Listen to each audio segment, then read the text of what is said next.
ગુજરાતમાં ભારે વરસાદની આગાહી વચ્ચે 23 જિલ્લામાં રેડ એલર્ટ અને 7 જિલ્લામાં ઓરેન્જ એલર્ટ જાહેર કરવામાં આવ્યું છે।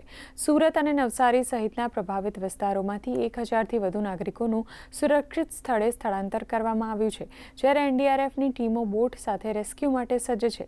સ્થિતિને ધ્યાનમાં રાખીને તંત્ર દ્વારા વ્યાપક તૈયારીઓ પૂર્ણ કરવામાં આવી છે અને લોકોને અત્યંત જરૂરિયાત વગર ઘરની બહાર ન નીકળવા અપીલ કરાઈ છે।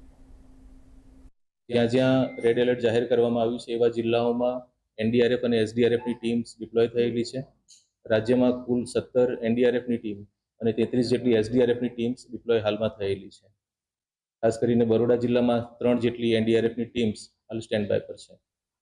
એની સાથે સાથે જિલ્લામાં જે પણ બોટ્સ અવેલેબલ હોય એ બોટ્સ અને એની ઓપરેટર સાથે એનું મેપિંગ કરી અને એને પણ વધારે વરસાદની પરિસ્થિતિમાં રેસ્ક્યુ માટે ડિપ્લોય કરી શકાય એ માટેની જિલ્લા વહીવટીતંત્ર દ્વારા પૂરતી તૈયારી કરવામાં આવેલી છે। તમામ જિલ્લાઓની ટીમ હાલ એલર્ટ મોડ પર છે।